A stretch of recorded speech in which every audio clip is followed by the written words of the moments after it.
حضرت اویس کرنی رضی اللہ تعالیٰ عنہ مسلمان ہوئے، بڑا دل چاہتا تھا حضور سے ملنے کو، آئے بھی 2 دفعہ، آپ نے باتیں سنی ہوئی، اماں بوڑھی تھیں۔ ایک ادھر دیکھو میری طرف، اماں بوڑھی ہو اور ماں حکم دے دے کہ نبی پاک کے پاس نہیں جانا، ذرا سننا، تو حضرت اویس کرنی، یہ داتا گنج بخش علی اجویری نے لکھا ہے، یہ امام شورانی نے لکھا ہے، یہ تمام ان پہ سیرت نگاروں نے لکھا ہے، کہا بیٹے میں کمزور ہوں، مجھے چھوڑ کے نہ جانا، چھوڑ کے نہ جانا۔ ایک دن بڑی منت کی، رو پڑے، اماں نے کہا بیٹا جانا، لیکن اگر حضور گھر نہ ہوئے تو تلاش نہ کرنا، میں فالج زدہ عورت ہوں، اٹھ کے چل نہیں سکتی۔ او بھائی، حضرت اویس کہتے میں نے دروازے پہ دستک دی، یہ امام شورانی کے جملے، سیدہ عائشہ صدیقہ اندر سے بولنی کون ہے دروازے پہ؟ کیا لفظ ہیں، کیا انداز ہے۔ آج تو مرید بھی ٹیلی فون کرتا ہے، کہتا ہے پیر صاحب تیار ہو جائے، میں پہنچ رہا ہوں، قریب آ گیا ہوں، ذرا ریڈی ہو جائیں۔ حضرت اویس کرنی دروازے پہ کھڑے، کون ہے؟ بڑی عاجزی، بڑی درویشی، کہنے لگے اماں جی ایک فقیر ہوں، یمن کا رہنے والا ہوں، ایک فقیر ہوں، ایک درویش ہوں، یمن سے آیا ہوں، محبوب سے ملنا ہے۔ کہا وہ تو گھر میں حجرے میں تشریف فرما نہیں ہے، باہر دیکھ لو، مسجد میں یا کسی جگہ تلاش کر لو۔ تو حضرت اویس کرنی کی آنکھوں میں آنسو آئے، کہنے لگے وہ آئے تو بتا دینا کہ ایک قرن سے فقیر آیا تھا۔ یہ امام شورانی کے جملے ہیں۔ حضرت عائشہ کہتی ہے مجھے بتانا نہیں پڑا، محبوب گھر آئے تو آتے ہی پوچھنے لگے عائشہ کوئی آیا تھا؟ علم غیب رسول کے منکر اس حقیقت کو بھول جاتے ہیں، غیب مانا کہ راز ہے، لیکن راز اپنوں سے کب چھپاتے ہیں۔ نبی کریم صلی اللہ علیہ وسلم کوئی آیا تھا؟ حضرت عائشہ نے سوال عرض کی یا رسول اللہ آپ کو کیسے لگا؟ حضور فرمانے لگے کسی کی خوشبو آ رہی ہے، کسی کی، یہ امام شورانی کے لفظ ہے، کسی کی، اگرچہ غالب خوشبو خود محبوب کی ہے، کسی کی خوشبو آ رہی ہے۔ کہ حضور قرن کا رہنے والا کو فقیر آیا تھا، سلام چھوڑ کے چلا گیا۔ جناب عائشہ کہتے ہیں حضور کی آنکھوں میں آنسو آئے۔ میں نے کہا حضور وہ گیا کیوں؟ تو محبوب نے فرمایا اس کی ماں بوڑھی ہے، اس کی ماں۔ محبوب اگر اماں کے لیے کہتے ہیں چل دیکھیں نا تابی بنے، وہ صحابی نہیں بن سکے، تابی، تو تبلیغ کرنے کیسے چلا جاتا ہے بیمار ماں کو چھوڑ کے؟ تو پیر صاحب کے ڈیرے پہ کیسے پہنچ گیا اماں کو چھوڑ؟ تجھے کس نے اجازت دی کہ ماں باپ بوڑھے تھے اور تو کہے جی میں وہاں جا رہا ہوں، میں نے چلے کرنے ہیں، وظیفے پڑھنے؟ بھئی جب حضرت اویس کرنی اعلیٰ حضرت امام اہل سنت رحمت اللہ علیہ، آپ نے لکھا ہے کہ وہ جو محبوب کا فرمان ہے نا بخاری مسلم میں، رضا اللہ فی رضا الوالد، فرمایا جس کی والد راضی اس کا اللہ راضی، اور جس کا باپ ناراض اس کا اعلیٰ حضرت فرماتے ہیں 100 ولی، ایک جگہ پہ فرماتے ہیں 1000 ولی ایک طرف بیٹھ کے کہہ دینا کہ یا اللہ اس بندے کو بخش دے، اور اکیلا والد کہہ دینا یا اللہ میرا نافرمان ہے، نہ معاف کرنا، تو فرمایا اللہ اس 100 ولی کی نہیں مانتا، والد کی بات مانتا، اس لیے کہ حضور کا فرمان آ گیا باپ راضی ہوگا تو اللہ۔ تو میرے بھائی شریعت ایک حقیقت ہے، اس حقیقت کو سمجھیں۔ حضرت اویس کرنی کی زندگی کا ایک پہلو یہ، دوسرا پہلو یہ جو ہے نا بڑی لمبی چوڑی داستانیں، اور بڑا ہمیں شوق ہے تصویروں کا، بڑا شوق ہے۔ آپ یقین کریں میری طرح کے بہت سارے لوگوں کے پوسٹر چھپتے ہیں، بڑی بڑی تصویریں لگی ہوئی ہیں چوکوں میں۔ استقبال سب سے اچھا وہ ہے جو قیامت کے دن ہوگا۔ اگر اس استقبال دیکھیں نا، یہاں ہم سے پہلے لوگوں کے بڑے استقبال ہوئے، پھر بعد میں کیا ہوا؟ چلے گئے وہ لوگ، ہم آ گئے، ہم بھی چلے جائیں گے۔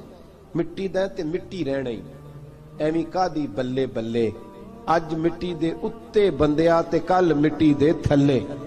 حضرت اویس کرنی خیر التابعین ہے، تابعین میں سب سے پہلا نمبر ہے۔ آپ کی سب سے بڑی فضیلت یہ ہے کہ آپ نا، یہ ہم نہ بتاتے بڑا ہیں، گزرتے گزرتے بتا دیتے ہیں کہ میں تہجد گزار بھی ہوں، گزرتے گزرتے بتا دیتے ہیں کہ مسجد کی جو ٹائلیں ہیں نا وہ میں نے لگوائی ہیں، بس کوئی بندہ مل جائے صحیح جس کو ہم کرامتیں سنا سکیں۔ میرے جیسے مولوی صاحب بھی بتاتے ہیں، کہتے ہیں جب میرے جیسے اچھے لوگوں کی، وہ بھی بتاتے ہیں جب میں مسجد میں آیا تھا تو 30 بچے تھے، اب پورے 80 ہیں، وہی بتاتے ہیں 150 صف ہوتی تھی نمازیوں کی۔ اب بھئی چھوڑو، اگر بچے پڑھاؤ گے تو اللہ راضی ہوگا، کو بتانے کی بات ہے، وہ ذکر کرنے کی بات ہے، یہ اللہ رسول کا راز ہے، اس کا ذکر نہیں کیا جاتا۔ خواجہ اویس کرنی رضی اللہ تعالیٰ اپنے آپ کو چھپا کے رکھا ساری زندگی، ساری زندگی اماں جب انتقال کر گئی نا خواجہ ویسے کرنی کی، والد پہلے جا چکے تھے، والدہ انتقال کر گئی تو کسی ایک جگہ ٹھکانہ نہیں رکھا حضرت ویسے کرنی۔ میری باتوں کی سمجھ آ رہی ہے آپ حضرات؟ کیوں بھلا یہ کئی دفعہ جو نعرے شارے ہوتے ہیں یہ بڑی خرابی کر جاتے ہیں، اصل کام رہ جاتا ہے۔ دست بوسی کرنے والے کئی دفعہ اتنا دور لے جاتے ہیں کہ انسان کے اپنے وظائف پیچھے رہ جاتے ہیں، کئی دفعہ مشکلات ہوتی ہیں۔ اس لیے صوفیاء میں ایک ملامتی گروہ ہے، ملامتی، داتا صاحب نے اس کو لکھا ہے اور اس کا تذکرہ قرآن نے کیا، یجاہدون فی سبیل اللہ ولا یخافون لومۃ لائم۔ فرمایا اللہ کے کچھ بندے ایسے ہیں جو اللہ کے راستے میں جہاد کرتے ہیں اور جب لوگ انہیں برا کہتے ہیں تو اس کی پرواہ نہیں کرتے۔ ملامتی گروہ جو کہتے ہیں کہ لوگ اگر تھوڑا سا ہم سے الرجی کریں گے تو ہو سکتا ہے، دیکھیں نا جب آپ کو کوئی برا کہتا ہے تو نفس دبتا ہے، کہتا ہے تو کچھ بھی نہیں۔ حضرت بایزید بستامی سلطان العارفین رحمت اللہ تعالی علیہ فرماتے ہیں رمضان شریف کا مہینہ تھا تو میں گزر رہا تھا بستام کے بازار سے، لوگ دکانوں سے اٹھ کے مجھے ملنے آنے لگے تو میرا نفس مجھے کہنے لگا بایزید اتنی شان تو آج بادشاہ کی بھی نہیں جتنی تیری ہے، میں کاروبار چھوڑ کے تو نہیں آتا۔ کہتے ہیں اسی لمحے وہ جو میری روحانی ترقی تھی وہ رک گئی، میں پریشان ہو گیا کہ میں نے لوگوں کی تعریفوں کو بڑا سمجھ لیا۔ کہتے ہیں کھجوریں تھی ریڈی، پتہ رمضان میں کھجوریں بڑی بکتی ہیں، کہتے ہیں میں آگے بڑھا، لوگ سلامیں لے رہے تھے، ایک کھجور اٹھا کے نہ کھائی نہیں، اٹھا کے نہ منہ میں رکھ لی، صرف منہ میں۔ لوگ کہنے لگے دفع کرو یہ بھی کوئی بندہ ہے جس نے روزہ ہی نہیں رکھا پیر ہو کے۔ کہتے ہیں لوگوں نے ملامت کی تو میرا نفس کچلا گیا۔ جب کوئی آپ کو برا کہتا ہے نا پھر جو سجدے میں رونے کا مزہ آتا ہے وہ تعریف کے وقت سجدہ ہوتا ہے کبھی؟ اقبال کہنے لگے نہ بچا بچا کے تو رکھ اسے، تیرا آئینہ ہے وہ آئینہ، یہ شکستہ ہو تو عزیز تر ہے نگاہ آئینہ ساز میں۔ فرماتے ہیں میں کھل کے رویا اللہ کی بارگاہ میں، بندے سارے۔ بابا بلے شاہ صاحب فرماتے ہیں ایک دن میرا بھی دل کیا تھا کہ میں اعتکاف کروں پر قصور سے نکل جاؤں، کچھ پیر کہہ کے ہاتھ چومتے ہیں، کچھ سید کہہ کے۔ فرمانے لگے اٹھ بلے آ چل اوتھے وسیے، اور جتھے وس دینی سارے ہی انے، نہ کوئی ساڈی ذات پچھانے تے نہ کوئی سانو مننے، چلو چلے وہاں جا کے بیٹھتے۔ حضرت اویسے کرنی کا یہ کمال رہا، جس طرح حضرت بایزید نے کھجور رکھ لی، لوگ برا کہنے لگے، چھوڑ کے چلے گئے۔ فرماتے ہیں جو مزہ اس دن سجدوں میں آیا نا، تھوڑا آگے جا کے میں نے کھجور باہر نکال دی، روزہ بھی نہیں ٹوٹا۔ میرا خادم کہنے لگا حضور یہ کیا کیا؟ فرمانے لگے رب کے قریب ہونے کا ایک طریقہ اختیار کیا ہے، یہ بھی ایک طریقہ ہے اس کے قریب ہونے کا۔ صاحبو حضرت بایزید چھپے رہے۔ داتا صاحب نے لکھا ہے ایک اور تابعی تھے حضرت حرم بن حیان ان کا نام، وہ کہتے ہیں میرے دل میں تڑپ لگ گئی کہ حضرت اویس کرنی سے ملوں۔ میں یمن آیا ملنے، جب ان کی والدہ کا انتقال ہوا تو ایک جگہ رہتے نہیں تھے، کبھی یمن، کبھی کوفے، کبھی کہیں۔ حضرت حرم بن حیان کہتے ہیں میں حضرت اویس کرنی کو ڈھونڈتے، توجہ ہے میری بات پر، میری طرف دیکھیں، کہتے ہیں میں نے مہینوں کا سفر کیا، آپ نے بھی کبھی کیا ہے مرشد ڈھونڈنے کے لیے؟ گھر بہ کے آکھی ہوندے نے کوئی کامل نہیں رہا، ساریاں دکانداریاں، بھئی تو گیا کہاں ہے؟ تو کہاں گیا ہے؟ گھر بیٹھے ہی فیصلہ کر لیا تو نے، تو کہاں نکلا ہے؟ جو نکلتے ہیں نا انہیں تو رب کریم کا قرب بھی نصیب ہو جاتا ہے، تو نکلا ہی نہیں، تو نے گھر بیٹھے ہی فیصلہ کر، سارے غلط ہے، یہ ہو ہی نہیں سکتا سارے غلط ہو۔ اس لیے کہ صحیح بخاری میں محبوب کا فرمان موجود ہے، نبی کریم علیہ السلام نے فرمایا میری امت کبھی گمراہی پر جمع ہو ہی نہیں سکتی، تھوڑے لوگ برے ہوں گے، سارے برے ہو سکتے۔ یہ تو ہم نے ایک دوسرے پہ تنقید کر کے لوگوں کو برا کیا، جو اچھے تھے وہ بھی ہماری تنقید کے پیچھے چھپ گئے، ورنہ ایسی کوئی بات، بڑی خیر موجود ہے دنیا، بڑی خیر۔ حضرت حرم بن حیان کہتے ہیں میں جناب ویسے کرنی کو ڈھونڈنے نکلا تو ان کو ڈھونڈتے میں پہلے یمن گیا، لوگوں سے میں نے کہا ویس، کہنے لگے چھوڑو وہ تو دیوانہ ہے، اور داتا صاحب نے یہ لفظ لکھے ہیں، لفظ دیکھنا یہ بڑا مزہ دیں گے آپ کو جملے۔ داتا صاحب کہتے ہیں جب حضرت حرم بن حیان نے پوچھا نا ویس کرنی، تو کہا وہ تو دیوانہ ہے، مجنون ہے، پاگل ہے معاذ اللہ۔ کیوں، کیا تم نے دیکھ لیا؟ کہنے لگے جب دنیا روتی ہے تو وہ ہنستا ہے، جب دنیا رو رہی ہوتی ہے تو وہ ہنستا ہے، اور جب لوگ ہنستے ہیں تو وہ روتا ہے، عجیب اس کا انداز ہے۔ وہ تو دیوانہ سا آدمی ہے اور عجیب بندہ ہے، عجیب شخص ہے وہ. روڑی سے جو لوگ چھلکے پھینک دیتے ہیں وہ کٹھے کرتا ہے روڑی سے. اٹھو بلیا چلو اتھے وسیے جتھے وس دینی سارے ینے، نہ کوئی ساڈی ذات پچھانے تے نہ کوئی سانو منے. کہتے ہیں چھلکے اٹھا کے دھو کے کھا لیتا ہے. اور پھر لوگ جو کپڑا پہننے کے قابل نہیں رہتا لوگ اسے پھینک دیتے ہیں، وہ ٹاکیاں جمع کر کے ان کو سیتا رہتا ہے، ان کا لباس بناتا ہے. کوئی روٹی پکی پکائی دیتا ہے تو پسند نہیں کرتا، قبول نہیں کرتا. اس سے ملنے آئے ہو؟ تو حرم بن حیان کہنے لگے وہ بھی ذرا جدا سا ہے تو میری بھی تلاش ذرا جدا سی ہے، میں بھی ذرا جدا سے آدمی کو ملنے آیا ہوں.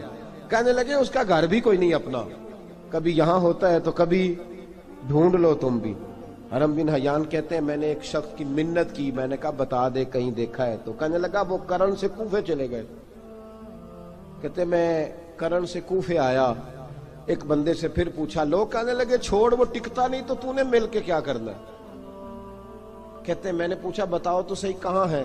تو کہنے لگے وہ تو سنا ہے حج کرنے چلے گئے، ایام حج ہیں. کہتے ہیں میں حج پہ چلا گیا، ساری دنیا ملی پر اویس کرنی نہیں ملے.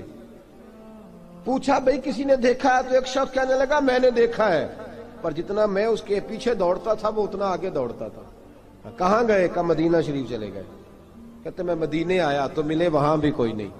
میں نے کہا ویس اگر آپ کی بے نیازی سچی ہے، کسی سے ملنا نہیں چاہتے، تو میری بھی تڑپ بڑی سچی ہے، میں بھی مل کے چھوڑوں گا، میں بھی مل کے چھوڑوں گا.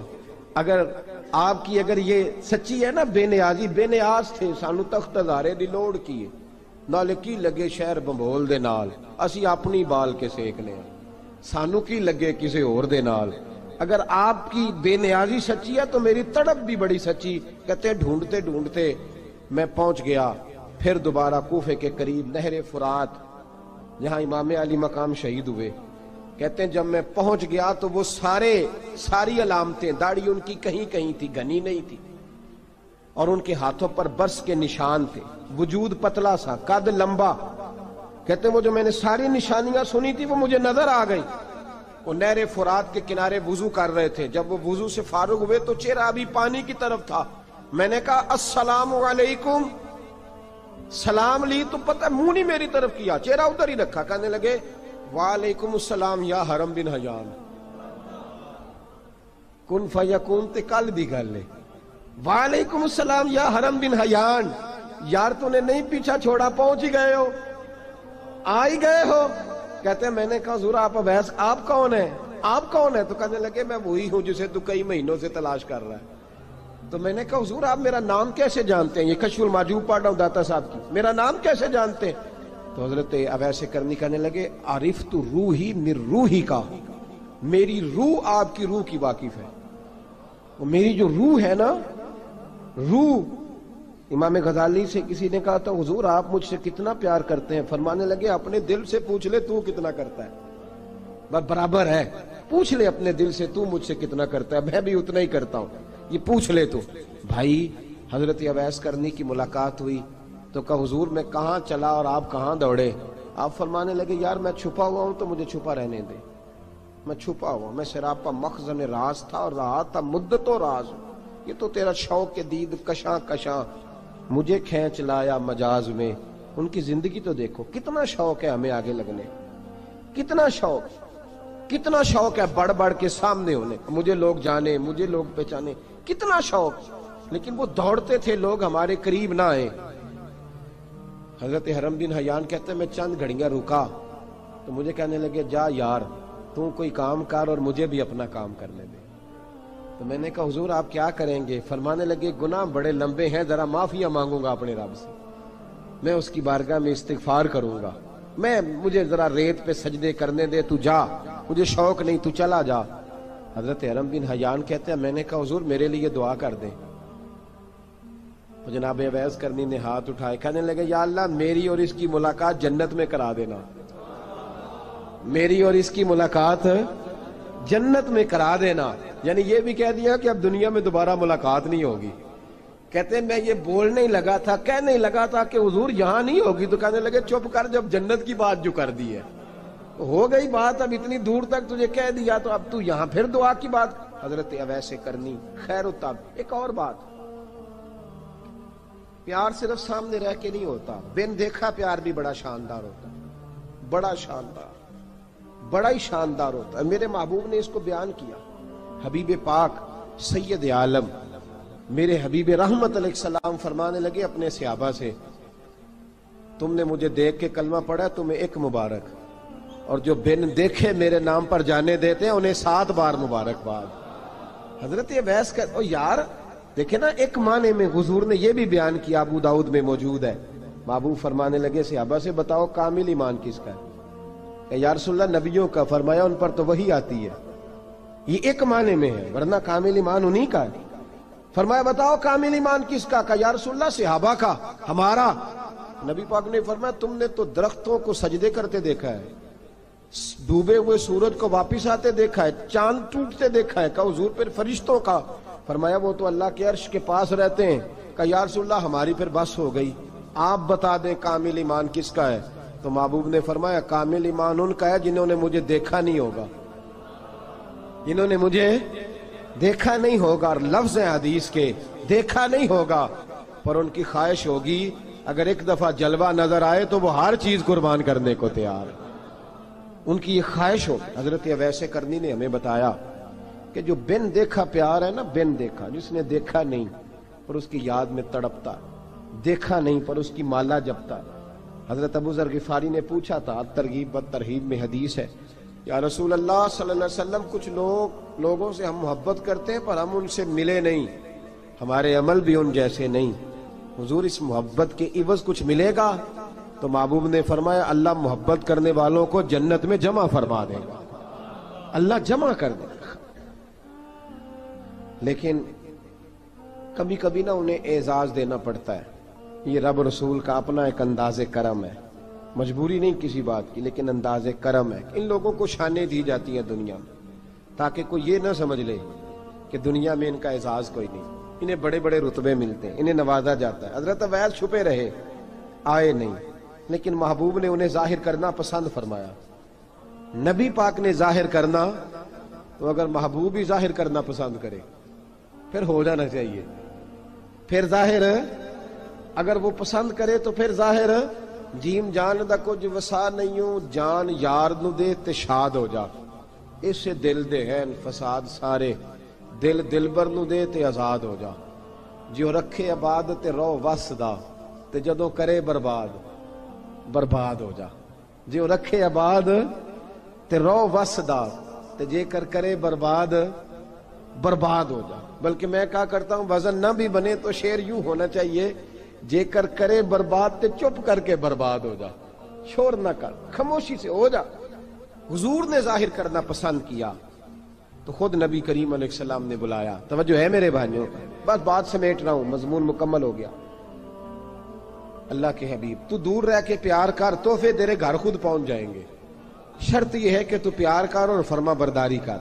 نبی رحمت صلی اللہ تعالی علیہ وسلم نے مولا علی شیر خدا اور حضرت عمر فاروق، بندے بھی حضور نے وہ چنے جو سرخیل ہیں دونوں، مولا علی فاروق اعظم امیر المومنین، دونوں کو بلایا اور بلا کے فرمایا یہ میرا جبہ لے جاؤ اور میرے بعد، میرے وصال کے بعد وہاں جانا کرن میں تمہیں اویس ملے گا، اسے میرا جبہ دینا۔ اور دیکھو کیا خوبصورتی ہے لفظوں میں، یہ بات ان کی شان کو کہاں سے کہاں لے گئی۔ محبوب فرمانے لگے اسے کہنا میری امت کی بخشش کی دعا کرے، اسے کہنا میری امت کی بخشش کی۔ حضرت علی المرتضیٰ کا رتبہ بھی ان سے زیادہ ہے، جناب عمر کا رتبہ بھی، اس کا مطلب ہے بڑا بھی چھوٹے سے کبھی کبھی دعا کے لیے کہہ سکتا ہے کہ یار میرے لیے دعا کر دینا۔ نبی کریم علیہ السلام نے جبہ دیا، جبہ دے کے بھیجا۔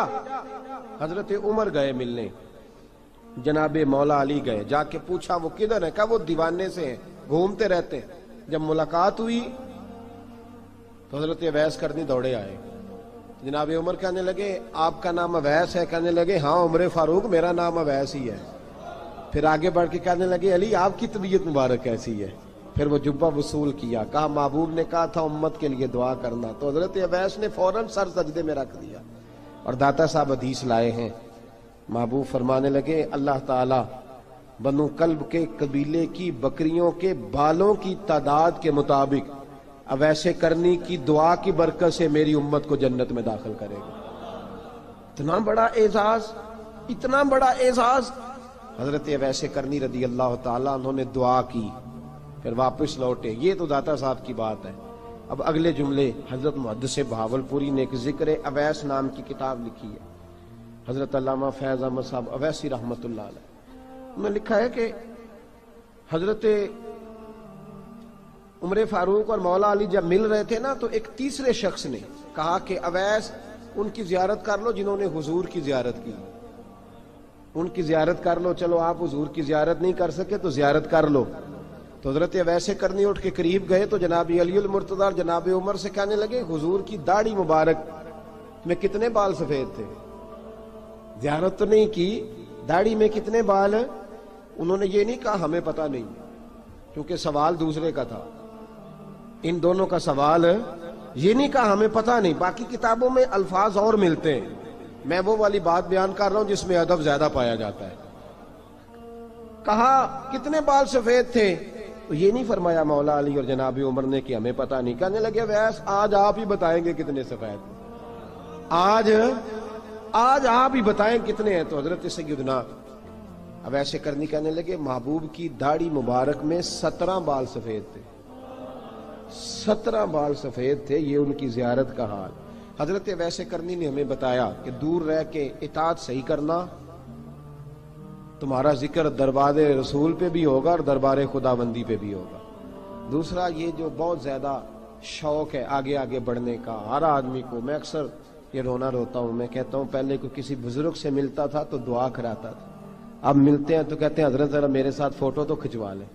پہلے لوگ دعا کراتے، ہاں دعا کی التجا کرتے، کہتے تھے مہربانی کر، اتنا ہی کہہ دیں کہ اللہ تیری دنیا اور آخرت بہتر کر دے، اب یہ رنگ اب فوٹو کھینچتے۔ تو بھائی یہ بہت زیادہ ہمارا جو رویہ اس طرح کا ہے، یہ حضرت اویس کرنی کی سیرت بتاتی ہے کہ یہ الجھاؤ ہے، الجھو نہ، سلجھ کے وقت گزارو۔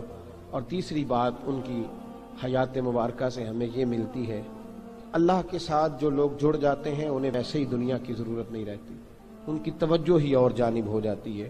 دعا کرتا ہوں مالک کریم کے حضور جو کچھ میں نے عرض کیا اللہ اپنی بارگاہ میں مقبول فرمائے، دوران گفتگو جہاں ہم بھول گئے اللہ ہم سے درگزر فرمائے۔ آخر دعوانا